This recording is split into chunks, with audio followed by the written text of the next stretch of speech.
Okay, class, welcome back. In our last video, we threw a lot of terms at you and introduced the terms of basic motion. Today, we're going to continue our dive into the physics portion of this class with graphing motion.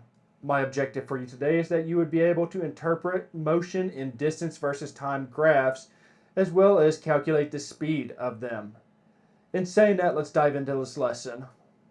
So the graphs that we will be dealing with today are distance versus time graphs. As the name entails, our units that we are comparing in the graphs are distance and time. Our y-axis is going to be our distance, while our x-axis is going to be our time frame. As you can guess, this graph illustrates an object in motion over a given period of time. If we look at the following graph, we can see the distance 3 athletes swam over 30 minutes. Just by looking at the graph, we can see a couple of things without having to do many calculations.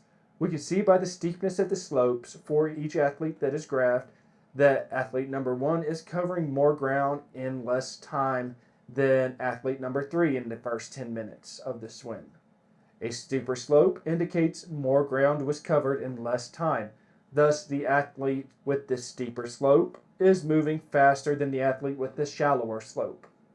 If we look at athlete number 3's performance, we can see from minute 10 through minute 20, athlete 3 did not change relative distance to the origin.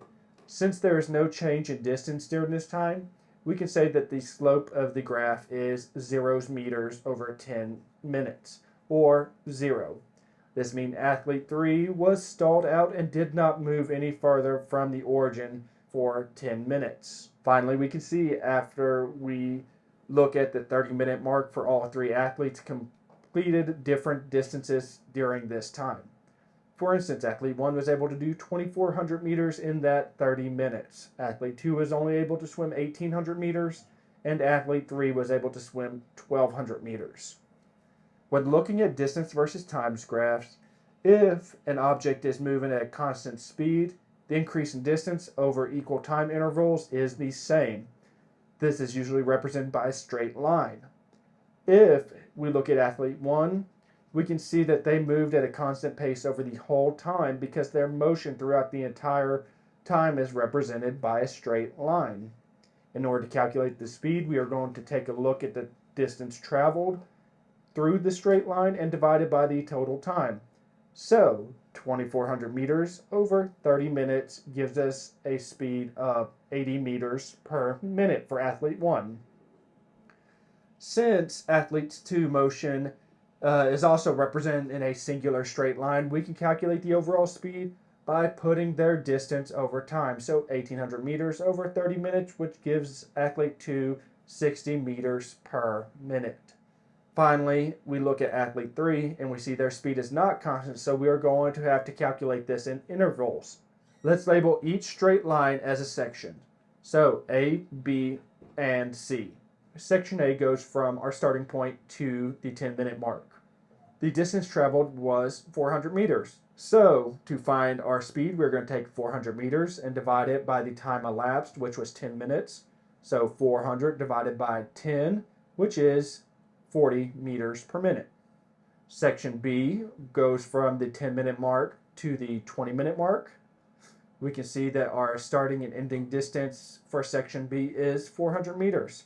So to calculate the speed, I would take my distance over my change in time. This gives me 400 meters minus 400 meters over 20 minutes minus 10 minutes.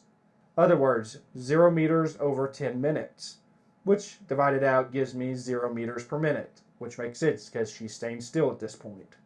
And then our final section for athlete 3 is section C, who goes from 400 meters to 1,200 meters in the span of the time frame from 20 minutes to 30 minutes. So just like our last section, we're going to find our speed by dividing the change in distance over the change in time. So 1,200 meters minus 400 meters over 30 minutes minus 20 minutes. This gives me 800 meters over 10 minutes. Once we divide this out, we get our final speed for section C, which is 80 meters per minute. Okay, that should be enough for today. Today we covered distance versus time graphs and how to calculate speed from them. In saying that, keep up the work and see you next time.